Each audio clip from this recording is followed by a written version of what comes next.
Shrimad Bhagavad Gita. Topic anger, क्रोध। परिचय, introduction.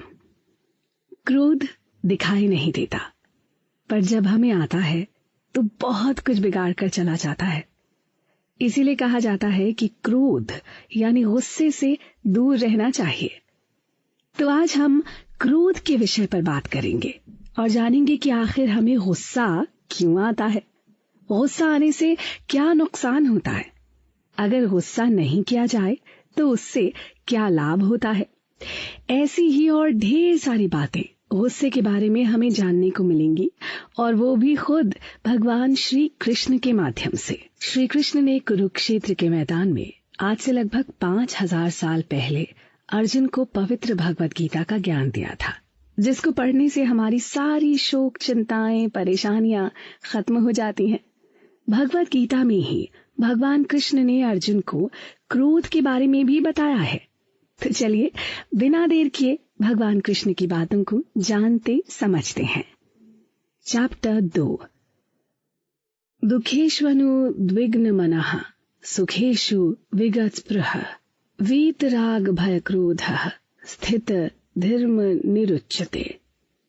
श्लोक में भगवान कृष्ण ने अर्जुन को बताया है कि जिन लोगों का मन दुख आने पर घबराता नहीं और सुख आने पर बहुत ज्यादा खुश नहीं होता है, तो इन लोगों की बुद्धि स्थिर होती है।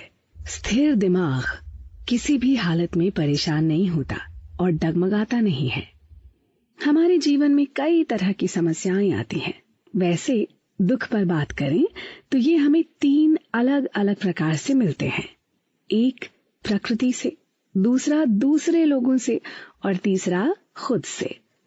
अब कई बार अचानक भूकंप आ जाता है, कई बार बाढ़ आ जाती है, कहीं बादल फट जाता है, कहीं ज्वालामुखी फटता है, तो कहीं अचानक जमीन खिसक जाती है, और ऐसी ही कई और प्रकार की समस्याएं हमें प्रकृति से मिलती हैं।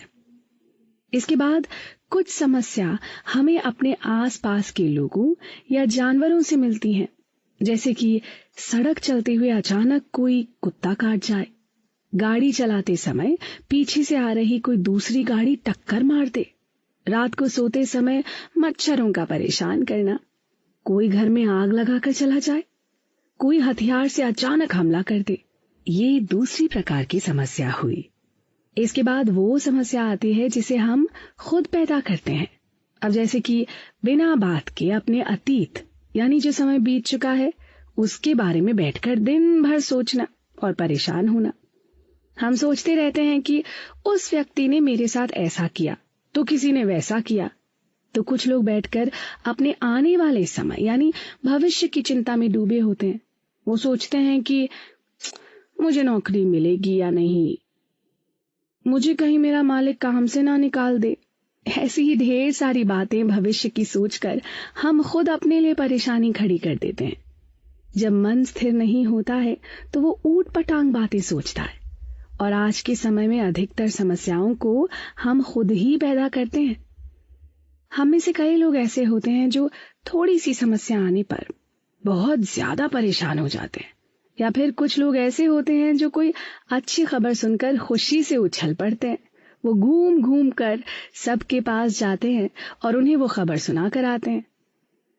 परंतु जो सुख दुख दोनों परिस्थितियों में एक समान है, उन्हें ही स्थिर बुद्धि वाला कहा जाता है। साथ ही भगवान कृष्ण ने यह भी बताया कि जो लोग लगाव यानी आसक्ति, डर और क्रोध से मुक्त हो जाते हैं वो मुनि कहलाते हैं। एक मुनि किसी विषय पर सोच विचार करने में बाकी लोगों के मुकाबले काफी माहिर होता है। एक मुनि इस भौतिक दुनिया को अच्छे से समझ चुका होता है और ये भी जान चुका होता है कि वो एक आत्मा है और उसे असली खुशी तो भगवान के साथ जुड़कर ही मिल सकती है। इस कारण मुनि भगवान के सिवाय किसी भी इंसान या वस्तु से लगाव नहीं रखता है, यहाँ तक कि वो अपने शरीर के साथ भी लगाव को खत्म कर देता है। मतलब कि उसे चिंता नहीं होती कि उसके शरीर को खुशी मिल रही है या नहीं मिल रही। ठीक ऐसे ही शरीर को मिलने वाले दुख से भी वो घबराते नहीं। मुनि को किसी बात का डर नहीं होता और फिर उन्हें क्रोध भी नहीं आता है। जब तक इंसान में डर, क्रोध या लगाव है, वो भगवान में अपने मन को नहीं लगा सकता है। लेकिन हर इंसान मुनि के जैसा समझदार भी तो नहीं हो सकता है। तो आखिर ऐसा क्या करें जिससे हमारा डर, क्रोध और किसी वस्तु को लेकर लगाव समाप्त हो जाए? उत्तर ये है कि हमें ये समझना होगा कि इस दुनिया में मिलने वाली हर वस्तु भगवान की है। अगर आज हमें खुशी मिल रही है तो ये भगवान की इच्छा से, और उस सुख के लिए हमें भगवान को धन्यवाद देना चाहिए। ठीक ऐसे ही जब दुख आए तो समझ जाना चाहिए कि भगवान जरूर आपके जीवन में कोई अच्छा सुधार लाना चाहते हैं ताकि आपका भला हो सके। तो इसके लिए भी आपको भगवान को उतना ही धन्यवाद करना चाहिए। वैसे भी कहा जाता है कि भगवान जो करता है वो अच्छे के लिए ही करता है। इसलिए श्री कृष्ण पर पूरे विश्वास के साथ हमें दुख और डर से बाहर आना चाहिए। ध्यायतो विषयान पुंसः षड्गस्ते शूपजायते षड्गास्त्रया जायते कामः कामत क्रोधः भिजायते। 8 साल का रोहन अपने माता पिता के साथ बाजार घूमने जाता है। बड़े दिनों बाद उसे कहीं जाने का मौका मिला तो नए कपड़े पहनकर और अच्छे से बन ठन के वो माता पिता के साथ बाजार पहुंचा। शाम का वक्त था। वहां की चमक धमक और दुकानों के अंदर बाहर जल रही रोशनियों को देख वो बहुत खुश हुआ। घूमते घूमते वो एक खिलौने की दुकान के सामने आया। यहाँ उसे बहुत सारे अलग अलग प्रकार के खिलौने दिखे। कईयों को तो उसने पहले कभी देखा ही नहीं था। बस फिर क्या था, जल्द ही उसे स्पाइडरमैन वाला एक खिलौना पसंद आ गया और उसने अपने पिताजी से उसे दिलाने को कहा। उसके पिताजी ने जब खिलौने की कीमत देखी तो उसकी कीमत कुछ ज्यादा ही थी, जो उनके बजट से बाहर थी। लेकिन रोहन को तो वो बस जैसे तैसे चाहिए था। पिता ने काफी मना किया और उसके बदले कोई दूसरा खिलौना लेने को कहा, पर रोहन नहीं माना। अब उसे गुस्सा आ गया और वो यहाँ वहां अपने हाथ पैर पटकने लगा। रोहन बुरी तरह जिद करने लगा और इतना ही नहीं, गुस्से में उसने दुकान में पड़ा एक खिलौना भी तोड़ दिया। वैसे गुस्सा तो बड़े छोटे किसी को भी आ जाता है। रोहन को जब पता चला कि वो माता पिता के साथ बाजार जाने वाला है तब वो खुश था।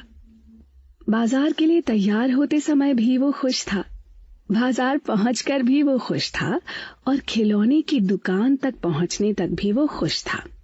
अपना पसंदीदा स्पाइडरमैन वाला खिलौना देखकर भी वो खुश हुआ।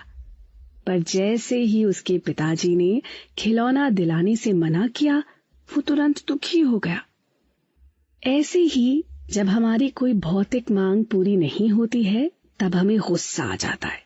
गुस्सा आने के कई और कारण भी हैं, पर हमें गुस्सा आता ही क्यों है? तो इस श्लोक में भगवान श्री कृष्ण अर्जुन को उत्तर देते हैं कि जब हम बार बार किसी चीज के बारे में सोचते हैं तो इससे हमारे मन में काम भाव पैदा होता है, यानी हमारे मन में उसे पाने की इच्छा आ जाती है। फिर उसे पाने के लिए हम बड़ी कोशिश करते हैं। हमें लगता है कि उसे पाकर हमें बड़ी खुशी मिलेगी, और जब वो वस्तु हमें नहीं मिल पाती तो गुस्सा आ जाता है। इससे पता चलता है कि गुस्सा अपने आप अचानक नहीं आता, बल्कि उसके पीछे कुछ कारण होते हैं। अब अगले श्लोक में पता चलेगा कि गुस्सा आने के बाद क्या होता है, जो इसी श्लोक का एक हिस्सा है। क्रोधाद्वते सम्मोह सम्मोहा स्मृति विभ्रम स्मृति भ्रसाद बुद्धिनाशो बुद्धिनाश्त प्रणशयति। पिछले श्लोक में भगवान श्री कृष्ण ने अर्जुन को बताया कि जब हम बार बार किसी भौतिक चीज के बारे में सोचते हैं तो इससे हमारे मन में उसे पाने की इच्छा आती है, और जब वो वस्तु हमें नहीं मिल पाती तो गुस्सा आता है। अब इस श्लोक में श्री कृष्ण गुस्सा आने से क्या नुकसान होता है उसके बारे में बताएंगे। भगवान अर्जुन को बताते हैं कि गुस्सा आने के बाद मोह आता है, यानी भ्रम पैदा होता है। इंसान की सोचने, समझने, निर्णय लेने की शक्ति पर बुरा असर पड़ता है। वो सही गलत का फैसला नहीं कर पाता। उसे कहा कुछ जा रहा है और वो उसका कुछ और ही मतलब समझता है। मोह व्यक्ति की बुद्धि को ढक लेता है, जैसे बादल सूर्य को ढक लेते हैं। मोह आने के बाद उसकी स्मृति कमजोर हो जाती है, यानी कुछ भी याद रख पाने की शक्ति कम हो जाती है और इंसान काफी भुलक्कड़ हो जाता है। और ऐसा होने के बाद उसकी बुद्धि यानी अक्लमंदी समाप्त हो जाती है। तो एक बार फिर से पिछले और इस वाले श्लोक को एक साथ मिलाकर समझते हैं। जब हम बार बार किसी भौतिक चीज के बारे में सोचते हैं तो इससे हमारे मन में उसे पाने की इच्छा आती है। जब वो वस्तु हमें नहीं मिलती तो गुस्सा आता है और गुस्सा आने से मोह आता है। मोह के आने से स्मृति कमजोर होती है। इसके बाद व्यक्ति की बुद्धि यानी अक्लमंदी भी समाप्त हो जाती है। बुद्धि खत्म होने के बाद व्यक्ति का पतन हो जाता है, यानी उसका जीवन बर्बाद हो जाता है या कहीं जीवन बिगड़ जाता है। इसके बाद व्यक्ति फिर से भव बंधन में बंध जाता है। भव बंधन का अर्थ हुआ व्यक्ति फिर से इस भौतिक संसार में फंस जाता है, जैसे मकड़ी के जाल में कोई कीड़ा फंस जाता है। फंसने के बाद इंसान बार बार इस भौतिक संसार में जन्म लेता और मरता रहता है। वैसे इन सब बातों का मतलब ये नहीं है कि हमें कोई इच्छा ही नहीं करनी चाहिए। अगर हम भगवान को पाने की इच्छा करें तो ये बड़ी अच्छी बात होगी, लेकिन हम जितना अपने शरीर को खुश करने के बारे में सोचेंगे उतना दुखी रहेंगे, क्योंकि इस शरीर और मन को खुश रखना असंभव है। इतना ही नहीं, जब हम अपनी बुद्धि को भगवान में लगाते हैं, उनके बारे में सोचते हैं और उनकी सेवा करते हैं या कोई भी काम भगवान की खुशी के लिए करते हैं, तो इससे हमारी बुद्धि व मन शुद्ध होता है, क्योंकि भगवान खुद पूरी तरह से शुद्ध हैं। इस बात को आप एक उदाहरण की मदद से भी समझ सकते हैं। जैसे कि पानी साफ करने वाली एक मशीन का काम होता है गंदा पानी साफ करके हमें साफ पानी देना। उस मशीन में से एक तरफ से गंदा पानी जाता है और दूसरी तरफ से साफ पानी निकलता है। ऐसे ही जब हम अपने गंदे मन यानी अशुद्ध मन और बुद्धि को भगवान कृष्ण की ओर मोड़ते हैं, तो वो धीरे धीरे शुद्ध होने लगते हैं। इसमें समय लगता है, परंतु भगवान की सेवा में लगे रहने से एक दिन हमारा मन साफ हो जाता है और मन में अच्छे विचार आने लगते हैं। हमारी बुद्धि भी तेज हो जाती है, यानी व्यक्ति समझदार बन जाता है। वैसे भगवान कृष्ण की तुलना मशीन के साथ नहीं की जा सकती है, क्योंकि पानी को साफ करने के बाद मशीन के अंदर कुछ गंदगी रह जाती है, जिसे बाद में साफ करना पड़ता है। परंतु भगवान तो पूरी तरह से साफ हैं, यानी वो हमारे मन और बुद्धि को भी साफ कर देते हैं और खुद भी साफ रहते हैं। तो इस तरह भगवान से जुड़कर ही हमारा भला हो सकता है। चैप्टर 3 भाग 3 श्री भगवान उवाच कामेश क्रोधेश रजोगुण समुदव महाशनो महापापमा विद्वेयनमिहि वैरिणम। इस श्लोक में हमें क्रोध से जुड़ी एक महत्वपूर्ण बात का पता चलता है। दरअसल इससे पहले वाले श्लोक में अर्जुन ने भगवान कृष्ण से पूछा था कि ओ कृष्ण, आखिर न चाहते हुए भी व्यक्ति से पाप क्यों हो जाता है? यानी कोई भी इंसान बुरा कर्म नहीं करना चाहता, फिर भी उससे हो जाता है। क्या आपने कभी इस बारे में सोचा है? नहीं? तो अब यहाँ आपको इसका उत्तर मिलेगा। भगवान श्री कृष्ण अर्जुन को जवाब देते हुए यहाँ कहते हैं कि रजोगुण के कारण ही इंसान में काम भाव आता है। काम का अर्थ किसी भी भौतिक वस्तु या किसी इंसान को पाने की इच्छा है, जो वस्तु कुछ भी हो सकती है, जैसे कार, मोबाइल, बंगला, घड़ी, कपड़े, जूते या कोई भी चीज हो सकती है। अब रजोगुण को समझते हैं। प्रकृति के 3 गुण होते हैं, सतोगुण, रजोगुण और तमोगुण। हम सभी लोगों में ये तीनों गुण कुछ कुछ मात्रा में हैं। जैसे किसी इंसान में सतोगुण बहुत ज्यादा होता है तो किसी में कम, किसी इंसान में रजोगुण ज्यादा होता है तो किसी में कम, ऐसे ही किसी में तमोगुण बहुत ज्यादा होता है तो किसी में कम होता है। लेकिन तीनों गुण हम सब में होते हैं। इन्हें और अच्छे से समझने का प्रयास करते हैं। तो सतोगुण वाले लोगों को सबसे अच्छा माना जाता है, जो सच्चे, ईमानदार होते हैं, खुश रहते हैं, शांत होते हैं, किसी का बुरा नहीं करते, अपना हर काम समय से करते हैं। जबकि जिन लोगों में बहुत ज्यादा रजोगुण होता है, उन्हें जिंदगी के सारे ठाट बाट चाहिए होते हैं, जैसे महंगे कपड़े, बड़ा घर, बड़ी गाड़ी। इनकी भौतिक इच्छाएं कभी समाप्त ही नहीं होती हैं। ये लोग या तो बहुत खुश दिखाई देते हैं या फिर बहुत दुखी दिखाई देते हैं। जबकि तमोगुण वाले लोग बहुत आलसी होते हैं। उन्हें हर वक्त सोना पसंद होता है, यानी नींद लेना। ये लोग अपने काम से दिल चुराते हैं, आज का काम कल पर टाल देते हैं, बहुत गुस्सा भी करते हैं। ऐसे ही कई और बुराइयां इन लोगों में होती हैं। तो भगवान श्री कृष्ण ने अर्जुन के प्रश्न का उत्तर देते हुए बताया कि रजोगुण के कारण ही व्यक्ति के अंदर काम यानी इच्छा पैदा होती है, जिसके बाद फिर उसे क्रोध आता है। अब क्योंकि इंसान की इच्छा कोई 1, 2, 3 तो होती नहीं जिन्हें पूरा करके खुश हुआ जा सके।